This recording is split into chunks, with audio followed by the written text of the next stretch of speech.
नमस्कार दोस्तों, एक कदम सच्चाई की ओर की इस नई कड़ी में आपका स्वागत है।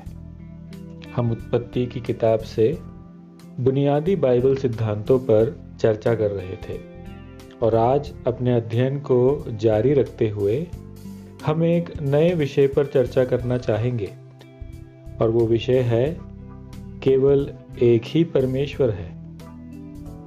आज हमारे अध्ययन का विषय है केवल एक परमेश्वर है। बाइबल सिखाती है कि अनेक ईश्वर नहीं बल्कि केवल एक ही ईश्वर है और वह ईश्वर वही है जिसने इस सृष्टि को बनाया है और उनके अलावा कोई और ईश्वर नहीं है। बाइबल में उत्पत्ति की किताब के पहले 2 अध्यायों में जो सृष्टि का वर्णन दिया गया है वह संकेत करता है कि एक ही ईश्वर ने सब कुछ बनाया है और ये सृष्टिकर्ता ईश्वर एक ही है।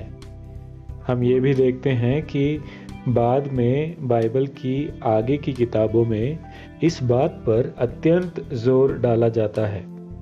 उदाहरण के तौर पर व्यवस्था विवरण की किताब में 6 अध्याय के 4 पद में परमेश्वर के खास लोग यानी परमेश्वर के विशेष जन इज़राइल के राष्ट्र को यह आह्वान दिया जाता है, हे इज़राइल सुन, यहोवा हमारा परमेश्वर है, यहोवा एक ही है।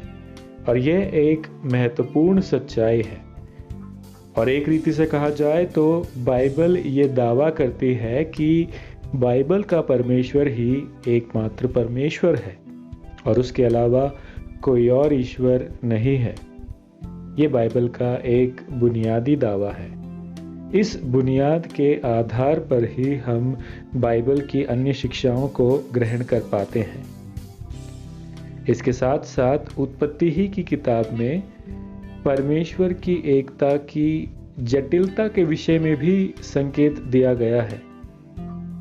इस विषय में हम उत्पत्ति के पहले अध्याय उसके 26वें पद में पढ़ते हैं। कहने का अर्थ जब हम कहते हैं कि परमेश्वर एक ही है, इस एकता को साधारण एकता की रीति से नहीं समझा जा सकता। इस विषय को बेहतर समझ पाने के लिए हम आगे आने वाली कड़ियों में इस पर गहरा अध्ययन करेंगे, परंतु अभी के लिए सरल रीति से हम इतना समझ सकते हैं कि बाइबल बताती है कि केवल एक ईश्वर है और यह एकमात्र परमेश्वर एक जटिल प्राणी है और उसकी एकता एक जटिल एकता है। दोस्तों, आज हमने बाइबल के एक महत्वपूर्ण और बुनियादी सिद्धांत पर चर्चा की और वो महत्वपूर्ण और बुनियादी सिद्धांत ये है कि केवल एक ईश्वर है और यह वही है जिसने बाइबल के अनुसार सारी सृष्टि को रचा है और उसके अतिरिक्त कोई और ईश्वर नहीं है। यह बाइबल का एक ठोस दावा है। हमें आशा है इस वीडियो के द्वारा आपको लाभ पहुंचा और यदि आप हमसे संपर्क करना चाहते हैं तो स्क्रीन पर दिए माध्यमों के द्वारा हम तक पहुंच सकते हैं।